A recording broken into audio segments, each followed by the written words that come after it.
What's up, everybody? Welcome to Cinema Trip Reviews. I am your host, Wyatt, giving you a solo review of No One Will Save You. If you haven't already, make sure to like, share, and subscribe. Go check us out across all social medias and also wherever you get your podcasts. Also, stick around for after the video. I'm going to give you a brief channel update of what's going on here within the next month or so and what kind of ideas we're looking to bring to the channel and just some basic channel updates, nothing too crazy or anything. But I am talking about No One Will Save You, which is a brand spanking new movie that just released on Hulu, straight to digital. A lot of people are like kind of wondering why this movie wasn't released in theaters. I'm kind of here to tell you why that is. I'm not nearly as high on this movie as a lot of people are right now. I mean, the reason I checked it out is because of all the buzz that's going around on social media as soon as it dropped, because I didn't know a damn thing about this movie. I didn't even know this movie was coming out for the most part until, Twitter started blowing up. Everybody talking about, oh, you gotta see this movie. Why didn't it go to theaters? It's crazy. It's tense. It's a type of alien movie we haven't had in a long time. It's refreshing or whatever. And, a lot of the buzz, it got me interested. And, I had to go check it out. It's been a while since I turned on Hulu. Not really anything on Hulu that's been catching my eye as of recently, so I haven't really used it a lot. So, kind of gave me the reason to go back there. This movie is directed by Brian Duffield. I believe, from what I saw, he wrote that underwater movie starring the woman from Twilight, Kirsten, I forget her name, Kristen Stewart.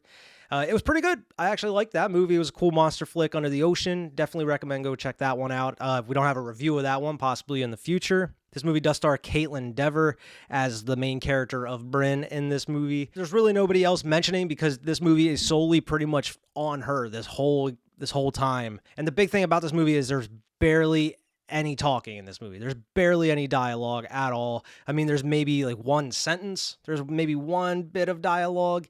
Maybe not too much at all. I mean, for the most part, it's not a silent movie by any means. There's lots of noise and music going throughout, which the sound design and music are, some of the best parts of the movie. I really enjoy that. But this movie is solely based on her and her reactions. And I mean, Caitlin Dever gives an amazing performance in this movie because I feel like it's hard to portray a character for an hour and a half just based solely on emotions. And I think she does an amazing job. And she goes through a huge array of emotions throughout this whole thing. So the basic gist of the movie is that these aliens, pretty much what you like the stereotypical type aliens you would think of, the tall, skinny, gray aliens with big heads, big black eyes and everything. They're pretty much tormenting her throughout this whole movie. I mean, she wakes up in the middle of the night pretty much and they're in the house and it's just a game of cat and mouse. They're trying to get her. She's hiding throughout the house. She's maybe got to take a couple of them out at some point. And then eventually it does go beyond the house and you gotta get to see what's happening throughout her own community and the town that she lives in and everything. But there is another story that's kind of lying beneath the surface here that's told just throughout, some letters that she's writing or some pictures you see throughout the movie or just some of the people that she may be interacting with. It didn't really do much for me. I mean, I didn't really need that in this movie. I would have been totally comfortable with just these aliens going after this girl for this whole movie and she's got to figure out how to take them out or how to get out. But I understand why they put it in there based off of where they wanted to go with the ending of everything. And that's really where my issue kind of lies, is with the third act of the movie and everything and where it kind of culminates and what happens. The reason it doesn't do much for me is because of all these little clues. By halfway through, as long as you're paying attention, you pretty much have it figured out. So by the end of the movie, whenever it has that twist, it doesn't really affect you at all because you already knew what was coming. You already kind of expected what they're going to tell you. And it just didn't do anything for me. It just had that ending. It just made the ending have no impact for me. And then it went to a place where I understand why they did what they did, but it wasn't satisfying enough for me, and that's okay. I mean, I'm not going to complain because the movie wasn't what I wanted. That's just how it is. That's what I got to deal with. It's just, in my opinion, the ending just didn't really do much for me. But I would say about 3/4 of this movie, 75%, I was really down for it. I really dug the whole cat and mouse, her trying to escape from these aliens sort of thing, because you actually get to see some different kinds of these aliens. I mean, it originally starts out with just, the tall, slender, skinny, grays, as a lot of people call them, or the conspiracy theorists call them. or whatever, what have you. And then you actually kind of go into like these little tiny ones that are super agile that can climb all over the walls and stab through like wood and everything and stab through doors. And then you have like these huge spider type alien monsters. So it was really cool to see some variety in these sort of alien monsters that she has to, go up against or try to escape from. And it was cool to kind of see her kind of the evolution of her character progression throughout the movie, because of course it starts out you're scared as hell, you're right there with her, you're trying to the tension in that first act is amazing. I love what they did with that first act of just her finding out there's aliens in her house first off, and then everything from the tractor beam blowing the door off its hinges and trying to get her out of there, and then the aliens just chasing her throughout her house and she's got to hide. I feel like it was very well done. It does a great job of building the tension. The cinematography is great. And for me, what I liked was they made the character somewhat smart through these, the whole cat and mouse situation. Because as she's going throughout the house, you're like, oh, she should have did this, or, oh, I would have did this. And then, a couple seconds later, she ends up doing that or whatever. Like, I remember after a big plot point right after the beginning when the first alien comes into the house and she ends up taking care of the situation, I'm like, okay, what would I do first? I would probably call the cops. Okay, if the phone is out, I'm going to go to the neighbors, such and such. And then it's taking a minute. She's doing her own thing. And then she eventually, checks the phone, goes to check the neighbors and everything. So I really like what they did with that character. I thought she was really well written, even though there's really no dialogue at all. I like what they wanted her to do, and the things that she does really made sense for the story at the time. Now, the reason I don't think this would have worked in theaters and why it went to digital was mainly because there's really no talking in the movie at all. I feel like that's not a huge draw. I mean, you can easily say like, oh, The Quiet Place didn't have much talking. Well, I mean, you had like sign language. There is dialogue somewhat in that movie. And of course, it's a big budget type movie. This is definitely kind of a lower budget movie. It's definitely not super low budget or anything. I think the effects looked pretty decent in it and everything. And I think the movie itself looked really good. But it just has a certain quality to it. It really doesn't have too much of an edge. It is PG-13, so it doesn't really go too far with anything. And it is like an hour and a half, which is refreshing because a lot of movies nowadays are 2.5 hours. I'm cool with a brisk hour and a half runtime. I just don't see a ton of people flocking to see this movie. I mean, of course, it got some buzz because it went straight to digital, but if this went to theaters, I don't know if that buzz would have been nearly as strong. It's not nearly a Terrifier 2 or what that would have been, what that did. Terrifier 2 had a low budget, and it made buku money because of the word of mouth, because of the people getting, the stories of people getting sick in the theaters and everything. I don't think you would have had nearly as much buzz about this movie if it was dropped in theaters. I mean, some people would have been talking about it, but I don't think there would have been nearly as much publicity around it if it would have went into the theaters or anything like that. I think it would have went to theaters, been in there for a couple weeks, and then straight to digital. I mean, I'm just not seeing what everybody else is seeing in the movie, I guess. I mean, for the most part, I really dug the whole alien going after her, and she's got to hide from them, got to take them out and everything. But of course, with the way the story goes and everything, of course, you don't expect her to live or survive this because of the alien invasion that's happening.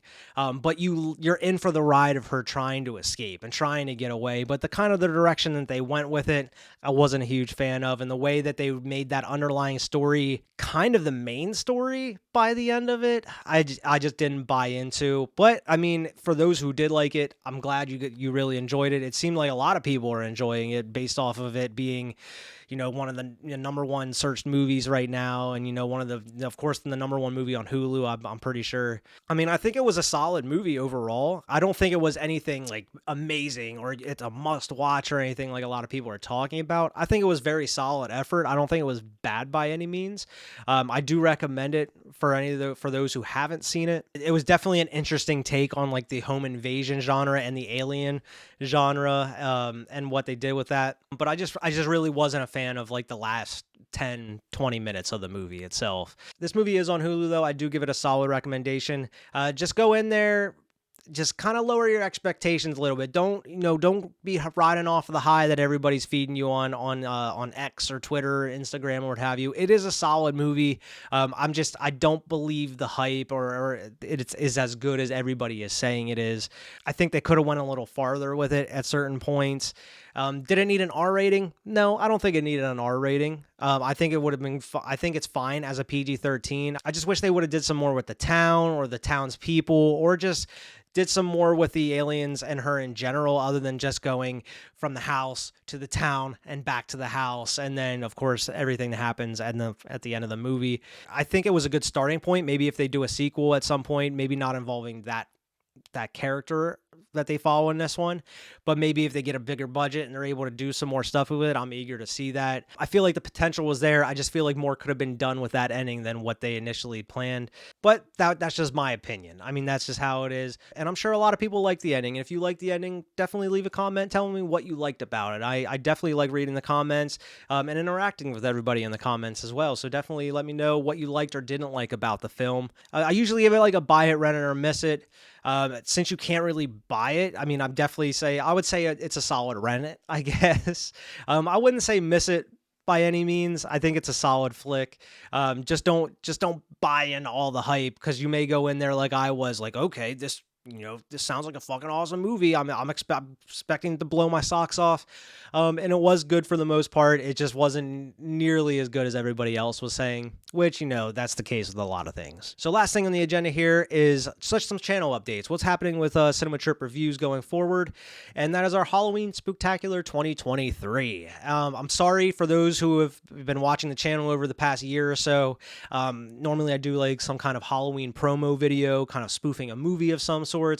Unfortunately, just had some personal stuff going on. I had to take a couple weeks off. I wasn't able to make a video like that, unfortunately. So hopefully I'm able to do something like that, maybe come Christmas time, do something Christmas related, or, of course, next year going into Halloween and that October Halloween horror month that I like to do. But be on the lookout all October long for just tons of horror reviews. I normally do more reviews than normal. I'll do a couple solo reviews here and there. Of course, I'm going to have some special guests on to talk about some movies here. I'm not going to divulge what movies we're talking about as of yet. You'll see those week by week. But I usually do some more reviews than normal during October, just because that's my favorite month. Halloween's my favorite holiday, just like a lot of other folks, and horror is my favorite genre out of all the movies. So, this is my month. I love getting into the thick of it and in the thick of all these horror movies and talking about them. And I want to thank everybody for, going out on Twitter and on YouTube in the comments, giving us some suggestions of what you want to see. We did take all those movie suggestions across Facebook and YouTube and Twitter and everything, and we did do a random generator. So we have two random horror reviews coming out this month, picked specifically by the fans and on Twitter. So, I want to really thank the participation. I am maybe I'll do that here in December here, come Christmas time, for some Christmas reviews. See what everybody wants us to review this holiday season. But that's a long way off here. Be on the lookout for our October horror reviews all month long here on the channel on Cinema Trip Reviews and wherever you get your podcasts. Next thing is I am actually looking to do some live streams going forward. Just have either just me by myself or have some special guests on, just talking about movies, either do a live review, do some live streams, like some live rankings, like a top 10 ranking, or, favorite movies of like 80s, 70s, 90s, whatever. We could do anything with the idea of a live stream. And we've been looking into this for a while now, and we're recently kind of moved from recording through OBS and everything to using StreamYard. It's going to be a lot easier to do those live streams and bring it to YouTube and everything. I'm really looking forward to starting that here soon. And also just some more lists in general. I'm looking to do some rankings, some lists going forward as well. I haven't done really any Cinema Trip trailer reviews, Cinema Trip previews at all. I got to get back into the trailer reaction game as well. I've been slacking on that. Be on the lookout for a lot more content here, because we are growing slowly, but we're growing. And I appreciate every single one of you for stopping by the channel. Like, sharing, or subscribing if you have. Checking us out on Twitter, Instagram, or all the podcasting platforms. I really appreciate the love, and I appreciate for anybody that maybe left a comment or even just stopped in and watched one of our videos. Thank you all. I really do appreciate it. And before we go, if you haven't already, make sure to check out our speed review featuring Tony from Hack the Movies that we did last week. He came on, I had an absolute blast time talking about Speed from 1994. starring Keanu Reeves and Sandra Bullock and Dennis Hopper. It was a great time. And if you have watched that review, make sure to go over to Hack the Movies and watch the Speed 2 Cruise Control review that he did over on that channel. So make sure to check out Speed 1 here and then Speed 2 over there on Hack the Movies. It's a double feature after you watch those films. And, it was a great time, getting to hang out with Tony there for that review. Hopefully get to partner up with him again soon. But that is all the news I have for the channel. And that is a review for No One Will Save You. Definitely go check it out. Check it out if you haven't already. Make sure to like, share, and subscribe. Go check us out on Twitter and Instagram at Cinema Trip Reviews. Also, wherever you get your podcast, drop in and leave us a good review there. And we'll see everybody next week when Halloween Horror Month happens. The Halloween Spooktacular 2023 is upon us. Thank you for tuning in. We'll see everybody next week.